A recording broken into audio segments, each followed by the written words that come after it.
velhinho, mas é bem esperto ainda. Mas muitos aqui não tem mais pai, né? Todavia tem a sua mamãe ainda.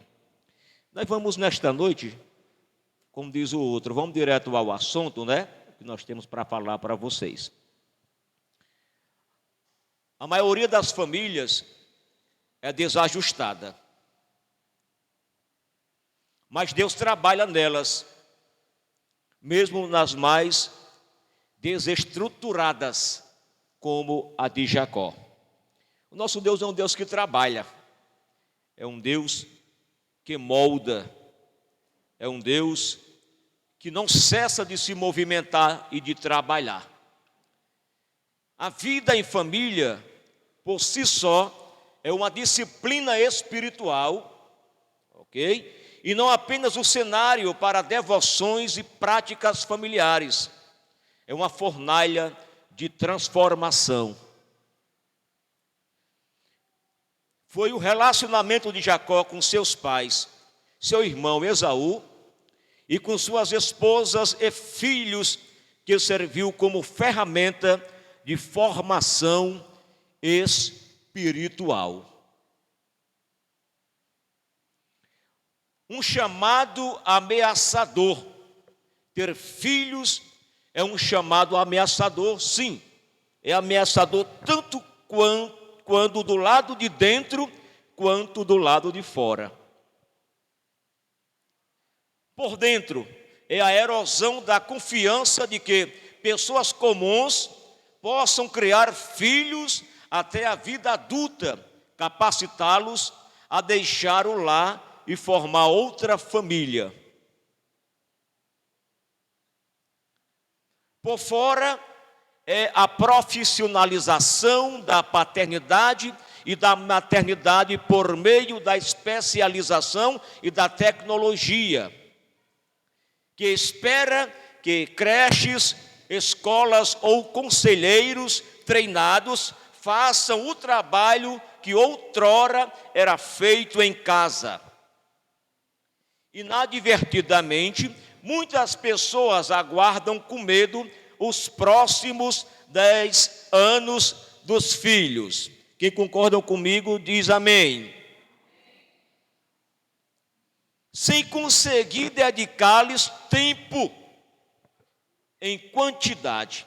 Muitos pais dizem dar tempo em quantidade, embora a possibilidade de se planejar tempo com qualidade seja um mito.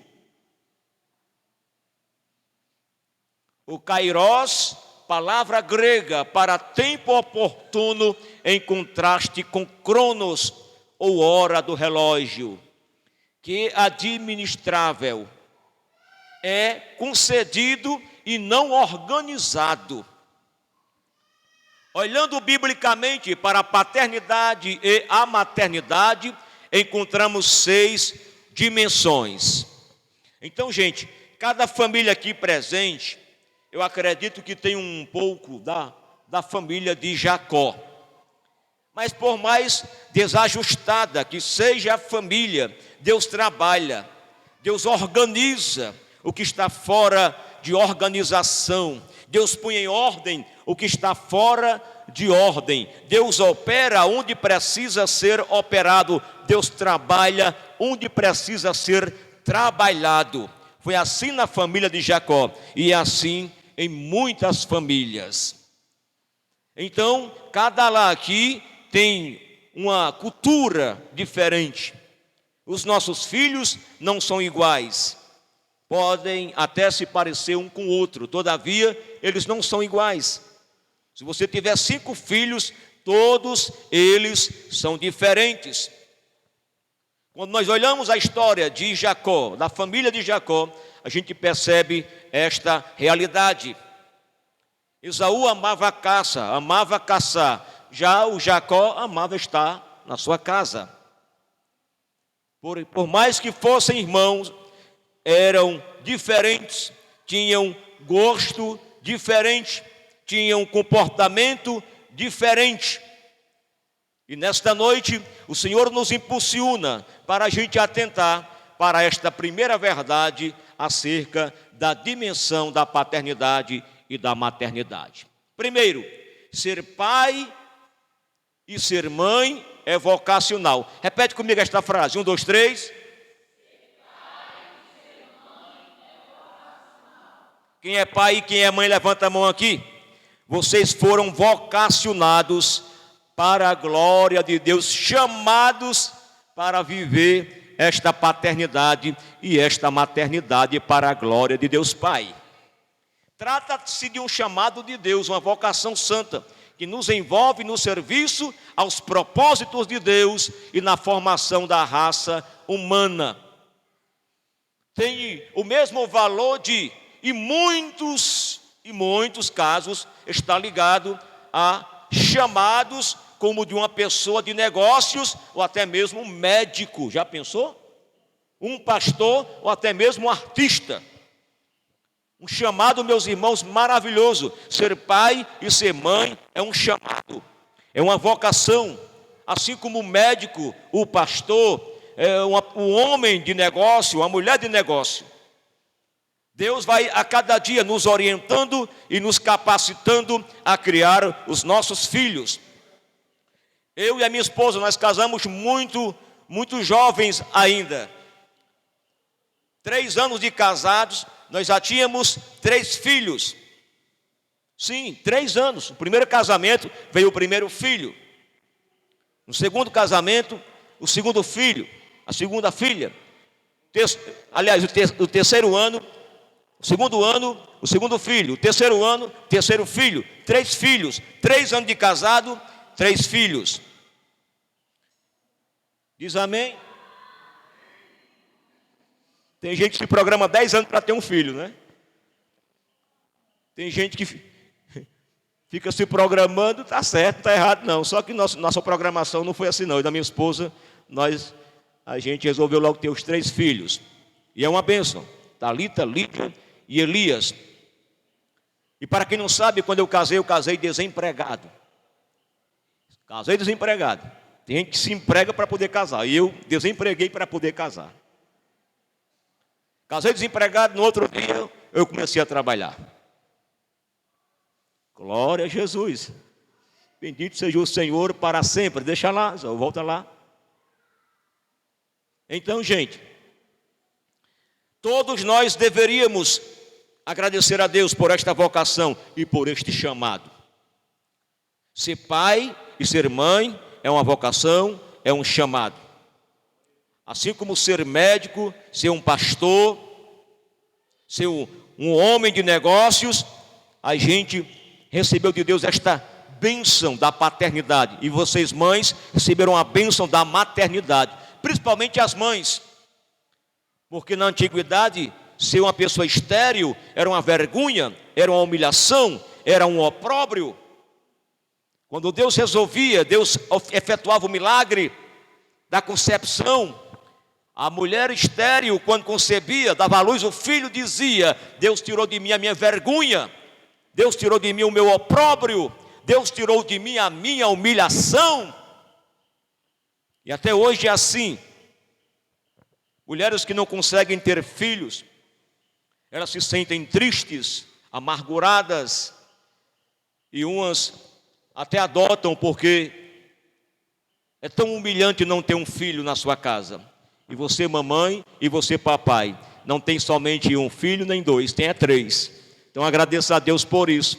Esta bênção Deus lhe concedeu, esta vocação Deus lhe concedeu, este chamado Deus lhe proporcionou, esta vocação Deus lhe proporcionou. Então agradeça a Deus nesta santa noite. Vamos caminhando para a segunda. Ser pai e mãe é uma questão de mordomia. Repete comigo esta frase.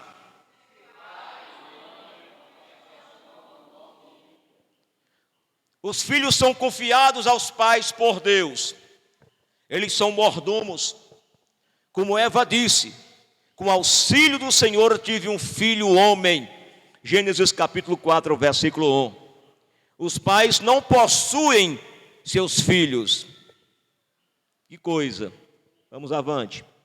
Eles têm a responsabilidade de criar um espaço acolhedor, meus irmãos.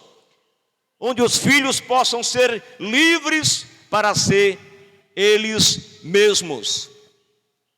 A gente tem vezes que quer se apossar do filho, não é verdade?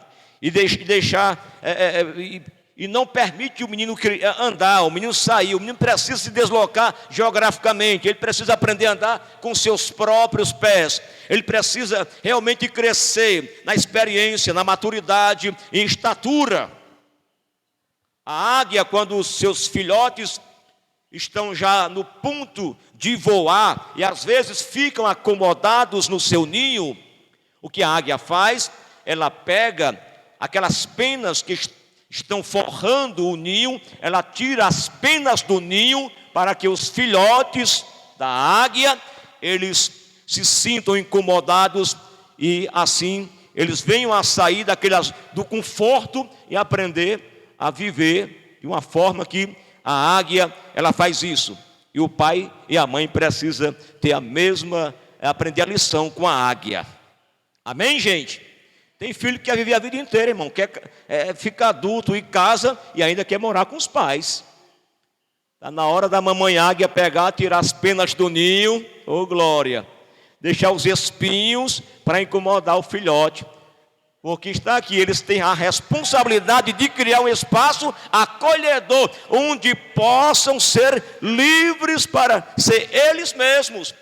Como sugere o camarada chamado Stanley Hauerwas. Em certo sentido, um filho é sempre adotivo, uma vez que pertence a seus pais de maneira provisória e ilimitada. Muito bem. Vamos caminhando um pouco a mais a terceira dimensão da paternidade e da maternidade. Ser pai e mãe, diga comigo, é um ministério. Ser pai e ser mãe é um ministério. Todos nós temos um ministério. Ô glória, você pode não ser um profeta, você pode não ser um pastor, você pode não ser um grande pregador, mas você é pai. Você pode até não ter o título de pastora, você pode até não ter o título de missionária ou de pregadora, mas você é mãe. Deus lhe proporcionou, lhe presenteou com este ministério de ser mãe. Isto é bênção. Então agradeça a Deus pela mamãe que você é. Bendito seja o Senhor para sempre. Um modo de servir a Deus e a seus propósitos no contexto da vida cotidiana. Toca as pessoas para Deus e toca a Deus em favor das pessoas. Neste caso, aquelas que estão mais próximas e são mais queridas. Quem está mais próxima ou mais próximo de você é os nossos filhos. Bendito seja o Senhor. E os pais dos filhos e os filhos dos pais. A parábola dos dois pródigos. Por que dois pródigos? Que por mais que aquele que tenha ficado, alguém não identifique ele como pródigo, ele também é um pródigo. É um pródigo mesmo na casa do pai, é um pródigo. E assim tem na igreja. De quando em quando a gente se depara com um pródigo na casa do pai. A parábola dos dois pródigos, conforme Lucas capítulo 15, do 11 ao 32, mostra que o evangelho é questionado no contexto familiar. Observem, o filho mais moço encontra graça inesperada na acolhida do pai, em seu retorno para casa. Quando aquele filho pródigo, ele retorna à casa do pai, porque aquele filho, ele caindo em si, é a queda que é permitida, né? Caindo em si, ele diz, levantar-me-ei, e irei ter com o meu pai, e dir-lhe-ei, pai, pequei contra o céu e perante ti, e já não sou digno de ser chamado teu filho, mas me trata pelo menos como um dos teus empregados, dos teus jornaleiros. E aquele filho voltou, e o pai acolheu com muito carinho, com muito amor. O coração daquele pai se encheu de alegria. E aqui tem pródigo hoje ouvindo esta palavra. O Espírito Santo te trouxe aqui hoje, filho pródigo. Você caiu em si e você está de volta aos braços do Pai. Hoje o Senhor te chama, te convida para você fazer uma aliança, receber anel no dedo, receber sandálias novas, receber vestes novas. E a igreja concorda comigo, diz amém em nome de Jesus.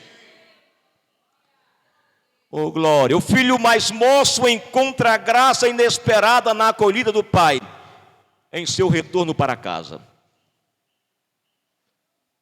O filho mais velho, todavia, amargurado, sentindo-se enganado, não conhece o coração do pai ou a sua acolhida, a menos que receba seu irmão inútil que voltou para casa. Embora o pai tenha saído do meio da festa e implorado que ele entre, porque ele não quer entrar.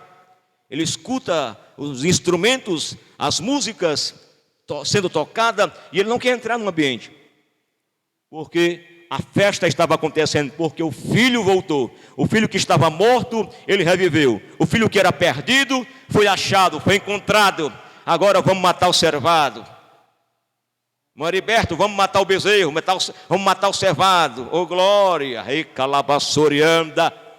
O pródigo voltou, o filho voltou. Vamos preparar a festa, vamos preparar a comida e vamos comer, porque este meu filho reviveu. Estava morto, tornou a viver. Estava perdido, mas foi encontrado.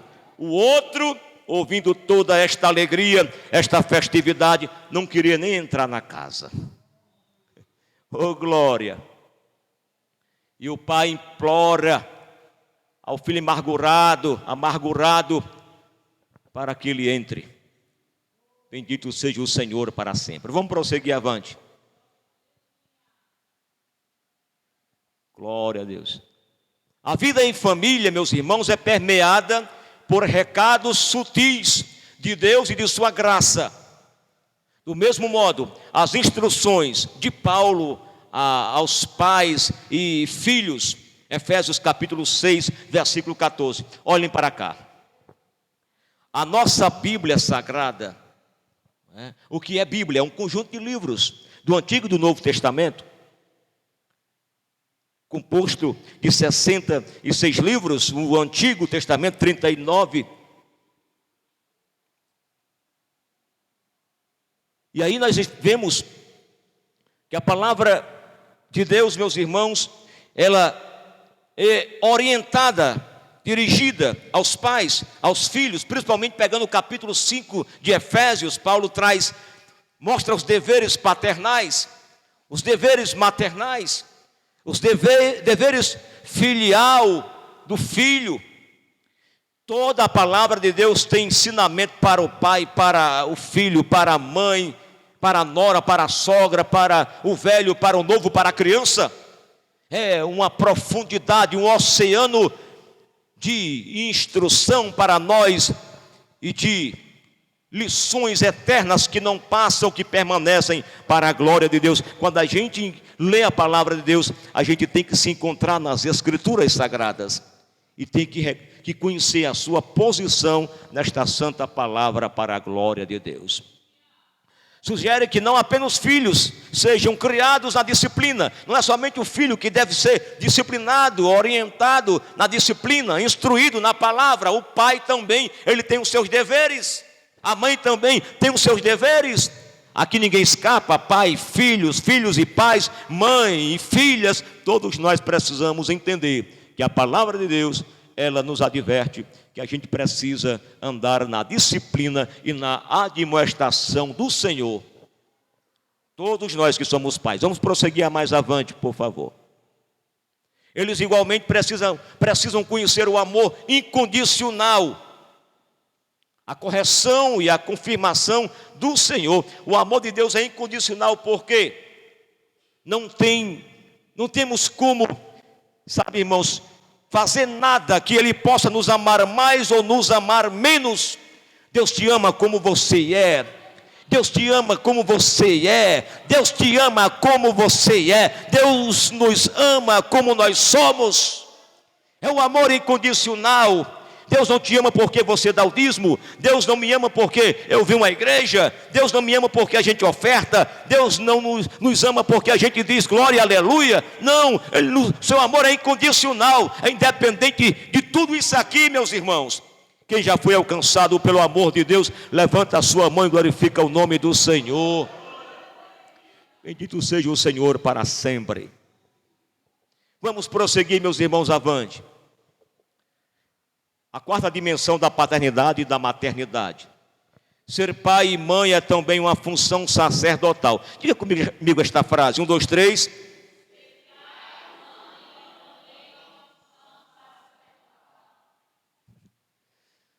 Não apenas porque a visão que a criança tem de Deus é moldada por meio de sua experiência com o pai, a mãe e a mãe em casa, mas também porque o sacerdote, como sacerdote, os pais representam a Deus e seus propósitos para os filhos, além de levá-los a Deus por meio da intercessão. O sacerdote é aquele que aproxima, a pessoa do Criador. Eram 3 funções importantes no Antigo Testamento, consideradas as maiores patentes. Era sacerdote, era profeta e rei. E também, por que não dizer, o juiz, né? Pois bem, tudo isso Jesus era: sacerdote, rei e profeta, e também juiz. Então, quando a gente olha para esta verdade santa, os pais representam a Deus e seus propósitos para os filhos, além de levá-los a Deus por meio da intercessão. Eu pergunto aqui em cima do altar: quem é que intercede pelo seu filho aqui? Quem é? Todo mundo intercede. Todos nós intercedemos, oramos pelos nossos filhos.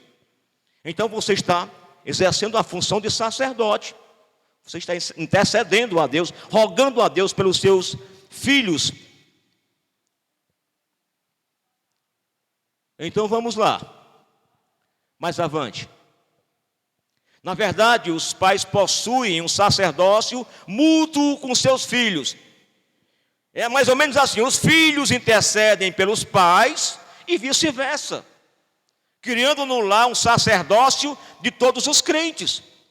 Eu sei que eu oro pelos meus filhos e eu sei que as minhas filhas também oram por mim. Eu não tenho dúvida disto. Então, o nosso lar, ele, na verdade, tem aquele clima, sabe, da presença de Deus, porque há uma intercessão mútua, o pai, a mãe, orando pelos filhos, e os filhos orando pelo pai e pela mãe.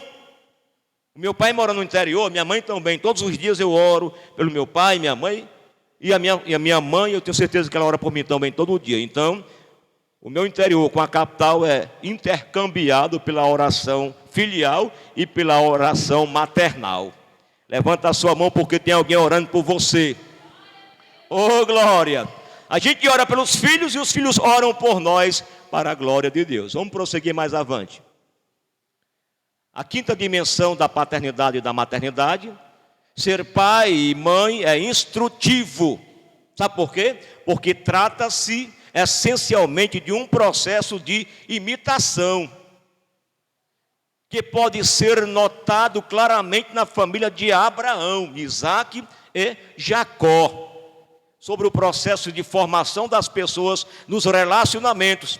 Jesus disse que o discípulo não está acima do seu mestre, mas todo aquele que for bem preparado será como o seu mestre. Você sabia que o filho geralmente imita o pai? Geralmente.